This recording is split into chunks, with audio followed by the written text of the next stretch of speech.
किस्मत ज़िंदगी में काम करती है या नहीं। किसी ने बड़े कमाल की बात कही है। पहली, मिल जाए तो उनकी कृपा, दूसरी, नहीं मिले तो उनकी इच्छा। नमस्कार, मैं डॉक्टर प्रीति चौहान, असिस्टेंट प्रोफेसर, विद्या यूनिवर्सिटी। आज मैं आपको एक कहानी सुनाने जा रही हूँ। दो छात्र जो संस्कृत पढ़ते थे गुरुकुल में, जब उनकी शिक्षा कंप्लीट हो गई तो वो आ रहे थे रास्ते में। उनमें से पहले छात्र ने कहा कि सब कुछ जो है हमें राजा से प्राप्त होता है। अगर राजा सही है, राजा हमें देना चाहता है, तो वो हमें ना ही उसमें विद्या की आवश्यकता है और ना ही उसमें मेहनत की आवश्यकता है। लेकिन दूसरे ने कहा ऐसा नहीं है। अगर आपकी किस्मत अच्छी है तभी राजा अच्छा होगा, और राजा अच्छा होगा तभी हमें जो है ना मेहनत की ज़रूरत है और ना ही हमें किसी वर्क करने की ज़रूरत है। तो उन्होंने कहा कि अब उन दोनों में बहुत ज़्यादा बहस होने लगी। उन्होंने कहा कि इसका फ़ैसला कैसे किया जाए। तो वो लास्ट में निष्कर्ष निकला कि इसका फ़ैसला करने के लिए हम राजा के पास जाते हैं। वो राजा के पास गए। पहले वाले ने कहा, राजा जी, मैं ये मानता हूँ अगर राजा सही है, अच्छा है और वो चाहे तो हमें ना ही मेहनत करने की ज़रूरत है और ना ही विद्या देने की ज़रूरत है। दूसरे ने कहा कि नहीं, मैं ये मानता हूँ अगर मेरी किस्मत अच्छी है तभी राजा अच्छा है। तो उसने कहा इसका फ़ैसला कैसे किया जाए। तो उसने कहा कि ठीक है, आपकी बात सही है। अब राजा को थोड़ा लालच आ गया। राजा ने सोचा पहले वाला बिल्कुल सही है, पहले वाले मेरी तारीफ़ हो रही है इसमें। लेकिन उसने क्या काम किया, उसने कहा कि अगर मैं साफ साफ सब इसको आंसर देता हूँ तो राज्य में मेरी बदनामी होगी कि मैंने जो राजा को सही कह रहा है उसको सही बता दिया। उसने क्या काम किया, 2 थैले मंगाए और थैले मंगाकर उसने वहाँ पर उन दोनों को दे दिए और कहा कि तुम 1 महीने बाद मेरे राज दरबार में आना और ये थैले आप ले जाइए। वो थैले वहाँ से ले गए।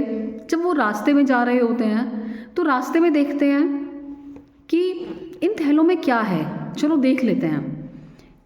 पहले वाले ने खोल कर देखा तो उसमें एक बहुत बड़ा कद्दू मिला, कद्दू जिससे सब्जी बनती है। दूसरे ने देखा तो दूसरे ने उसमें थैले में सत्तू मिला। तो पहले वाले ने कहा, अरे भाई, तू मेरा कद्दू ले ले और मुझे सत्तू खाने के लिए दे दे, मेरा सत्तू खाने का बहुत दिन से मन कर रहा था। तो उसने सत्तू घोल कर उसको वहाँ पर खा लिया। लेकिन सेकंड वाला जब अपने घर गया तो उसने सोचा कि अब मैं ये कद्दू बनाता हूँ। कद्दू को जैसे ही काटने लगा तो कद्दू को खोल कर देखता है उसमें हीरे जवाहरात उस राजा ने भरे हुए थे। उसकी तो किस्मत ही खुल गई। वहाँ जाकर उसने कहा कि अब मुझे क्या करना है। अब 1 महीना ऐसे ही बीत गया। उसका जीवन बहुत अच्छे से व्यतीत होता रहा और उसने बहुत सारी सेविंग्स भी कर ली क्योंकि उसके पास बहुत सारा धन आ चुका था। 1 महीने बाद जब राज दरबार में वो दोनों पहुँचे तो उन्होंने देखा, वहाँ पर जाकर राजा ने कहा, पहले वाले से पूछा, विद्यार्थी से, कि आपका जीवन कैसे रहा। तो पहले वाले विद्यार्थी ने कहा कि आपने मुझे सत्तू दिया था, उसमें क्या ही जीवन जाना था, वो तो 1 दिन में ही ख़त्म हो गया। राजा ने कहा, मैंने तुम्हें सत्तू नहीं दिया था, सत्तू तो मैंने दूसरे विद्यार्थी को दिया था।